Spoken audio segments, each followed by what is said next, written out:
Hey everybody, Paul Lake here with another physics problem solved.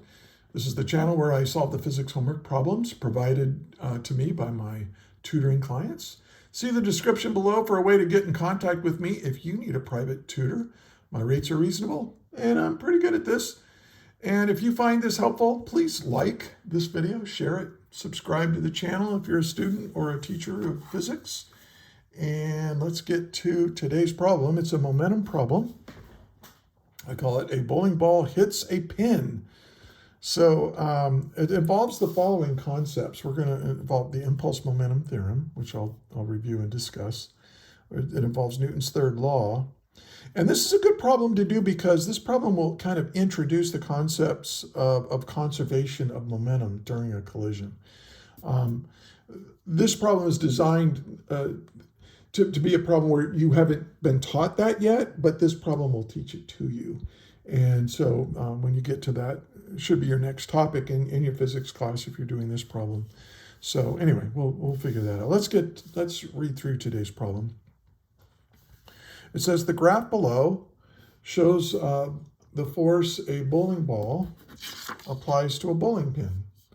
The pin is initially at rest and has a mass of 1.65 kilograms. I looked that up. Model the area of the graph below as a triangle. So here's the graph. The force is a function of time. What is the velocity of the bowling pin just after the collision? And draw a force versus time graph for the bowling ball, and remembering Newton's third law. So you're going to draw another force versus time graph, but this time for the bowling ball. And if the bowling ball has a mass of 8.5 kilograms, by how much was the velocity of the ball changed by the collision? Okay. And that's we're going to kind of get to conservation of momentum during a collision here, right? The ball is colliding or smacking into that bowling pin. So you'll see how that works. So I'm going to make this part of what's given. Also what's given, and I'll draw a picture of it. Here's the floor, maybe. And we've got a pin. Try to draw a nice bowling pin. Oh, not too bad. Better than what I did in preparation. And then here's the bowling ball. And it's, okay, and it's going to hit this. So this guy's moving. The bowling ball is moving. I don't tell you how it's moving, but it hits the pin. So this is the force on the pin. All right, and so now we know what the mass of the ball is, 8.5 kilograms, and the mass of the pin, you use 8.50, and the mass of the pin is 1.65 kilograms. So what this does is this tells me how much force this ball, as it's hitting this pin, the ball applies a force, right, to the pin. And the force looks like this. Maybe you have some kind of weird force probe or something that actually measures this. But look, that's pretty high force. So so let's find. So let's do A first. So let's find. It says, what is the velocity of the bowling pin just after the collision? So now, so this is kind of, when you're given a force versus time graph, you should know that the area underneath this graph is the impulse. So the area under that graph is equal to the impulse, force times time. Now we use the letter J with a vector hat on it to represent impulse. And I use J because that's what the AP Physics 1 outline uses. So I'm going to do that. And the impulse, which is kind of the product of force times time, is equal to the change in momentum of the object. This is the impulse momentum theorem right here. Impulse is equal to a change in momentum. Okay, so, and there is a video you can watch that I made that explains why this is true, that derives this. So check that out. That link will be in the description for that video. And then now, what is a change in momentum? Well, the mass of the pin isn't changing. So that's going to be the mass of the pin times its change in velocity, right? Well, what is its change in velocity? The mass of the pin times the change in velocity, right? Anytime you have a change in a variable, it's the final minus the initial. But it told us that the bowling ball was originally at rest, initially at rest, right? So that means the pin's initial velocity is 0. So now I've got mass times the final velocity is equal to this impulse. So I can say that the final velocity of the pin, which is what I'm looking for, right? I'm trying to, oh, I missed that. I'm sorry. For A, what is the velocity of the pin? This is the final velocity of the pin. And this is my solve. Sloppy. I don't want to redo this, so hope you forgive my sloppiness. So this final velocity is equal to the impulse divided by the mass of the pin. So if we got to figure out what the impulse on the pin is, well, that's just the area, right? The area of this. And I said in the problem, you can model the area of this graph as a triangle. So let's do that. So I'm going to make this the top. And this is pretty good because look, if I make this a triangle, I'm missing a little bit, I lose a little bit of area here, right? Let me zoom in so you can really see this graph. So we miss some area here, but we also added additional areas. So I'm not saying that these totally cancel out, but what I'm saying is they do kind of cancel out, and we're going to get a really close approximation of the area of this graph. And that's what you have to do when you're just given a physical graph. I mean, you could break it up into smaller chunks and have more accuracy, but I think this is close enough. And so that's why in the instructions I had you do that. So what's the area of that? So let's figure out what J is.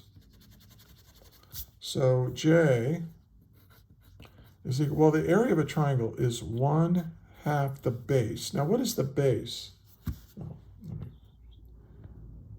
The base goes from here to here. So this is at 30 milliseconds to 70 milliseconds. So from 30, we got 10, 20, 30, 40 milliseconds.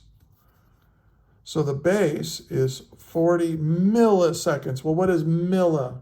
Milli means 1,000th, which is in the metric system 10 to the -3 seconds. Okay, so that's the base. Now, what is the height? Looks like it's 800 newtons. And when you put that into your calculator, you get 16 kilogram, well, 16 Newton seconds.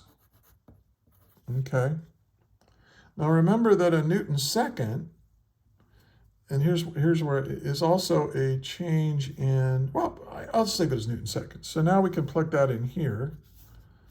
16 Newton seconds divided by the mass of the pin, which is given to be 1.65 kilograms, right?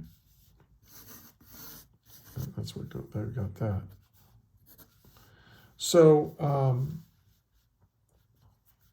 and when you do 16 divided by 1.65, it turns out this is my final velocity of the pin, which is 9.7 meters per second. Hope you got that. Now that's for A. So again, impulse momentum theorem, impulse, which is the area under a force versus time graph, is impulse, is equal to the change in momentum of the object that has that force applied to it. And because the mass is constant, it's the velocity that's changing. And I calculated that final velocity. Okay, so let's do part B. Now part B is really neat. And it's why I chose to do this particular problem, because I thought this problem just leads really naturally into the explanation of why during a collision momentum overall is conserved. So this is really important for you to pay attention to. I'm going to, well, I can go back to this drawing right here. So here's my pin, and it has this force on it. Now this is the force of the ball on the pin, okay? The force of the ball on the pin. And it's described by this graph, and we integrated it or did the area over time. But the ball, according to Newton's third law, right? The pin applies an equal but opposite force to the ball. This is a law of nature. So this is the force of the pin on the ball. And they're equal and opposite. Now, at first, the force was very small, 0. But then as time went on, this force became greater and greater and greater. But it's in the opposite direction. So watch what I'm going to do here. I'm going to draw the graph. And I'm just going to kind of do a quick sketch. This is 800. This is, 30, and this is 70. Now this is what the graph looks like for the, sort of like this. Right, I'm trying to repeat this graph, not doing a great job. But this is the force of the ball on the pin. But the force of the pin on the ball is in the opposite direction. So where do I graph that? Oh, well, that's just going to be negative 800. So it's going to look just like it, except it's in the opposite direction. Okay? So this is what the graph looks like. This is my answer for B. It's just kind of a mirror image of it's this reflected over on the negative because the force is negative. But what's the same? The time is the same. The time interval, the duration, they call it here, this is the same. And this is the same. So if we model it with a triangle, we're going to get the same area. But this area is negative. The force is negative. We have a negative area. Perfectly fine to think of a negative area as being a negative impulse. So this is the change in momentum of the ball. Well, it's also the, well, let me start with the impulse momentum theorem. So this is J, right? And which is equal to the change in momentum of the object that has the force on it, in this case, the ball. But what is this area? This is negative 16 Newton seconds. If this area up here, this is so sloppy. If this area right here of this triangle, we got 16 Newton seconds, right? 1/2 the base times the height gives me 16. Well, this 1/2 the base times the height, but now the height is negative 800. But everything else is the same. So it's negative 16 Newton seconds. And that's going to be equal to the change in momentum of the bowling ball. Okay. So now I think I'm doing part C, actually. Yeah, so this is part B. Now part C, we'll just say, okay, well, the change in momentum of the ball is negative 16 Newton seconds. Well, this is the mass of the ball. Well, I guess I was using capital B, whatever. The mass of the ball times the change in velocity of the ball is equal to negative 16 Newton seconds. So the change in velocity of the ball is negative 16 Newton seconds divided by, well, what's the mass of the ball?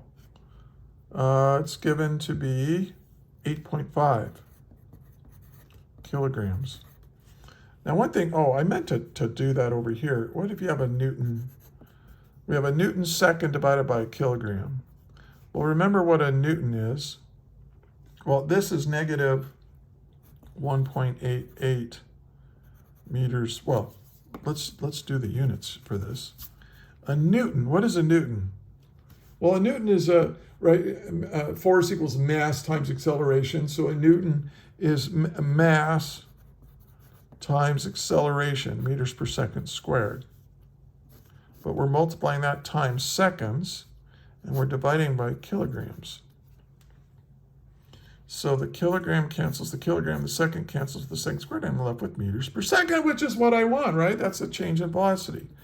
So the change in velocity of the ball is negative 1.88 meters per second. Because that's, find. Man, I did a terrible job on this. Find the change in velocity of the ball. Okay, that's what I want to find and see. Now, what does this negative mean? It means that the change in velocity is in a negative direction. So if, let's say this ball was moving with a speed of, say, 10 meters per second, just to make the numbers easy. Well, minus 1.88, I think that's 8.12.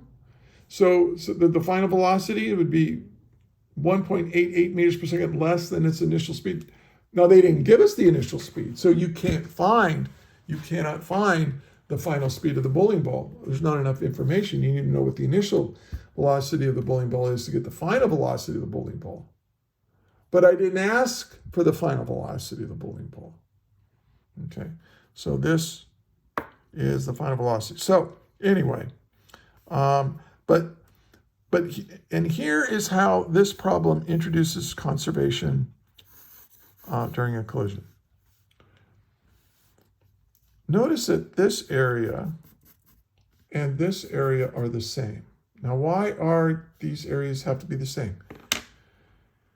Because of Newton's third law, when the ball and the pin hit each other, bam, they hit each other with equal and opposite forces for the same exact amount of time.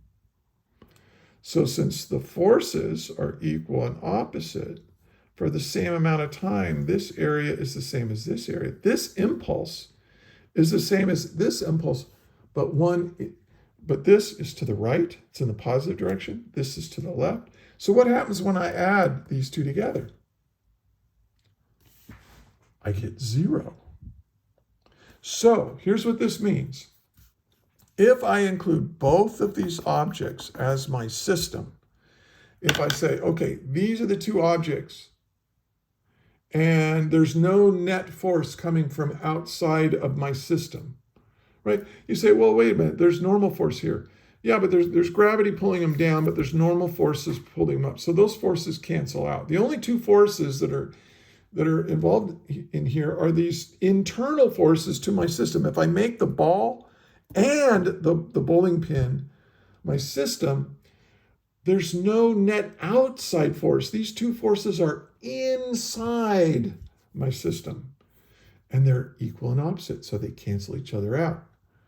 So in other words, the pin gets its momentum changed. The ball gets its momentum changed, but they're equal in magnitude, but opposite in direction. So when you add them together, you get 0. So what I'm saying is that for this whole system, the net change in momentum is 0.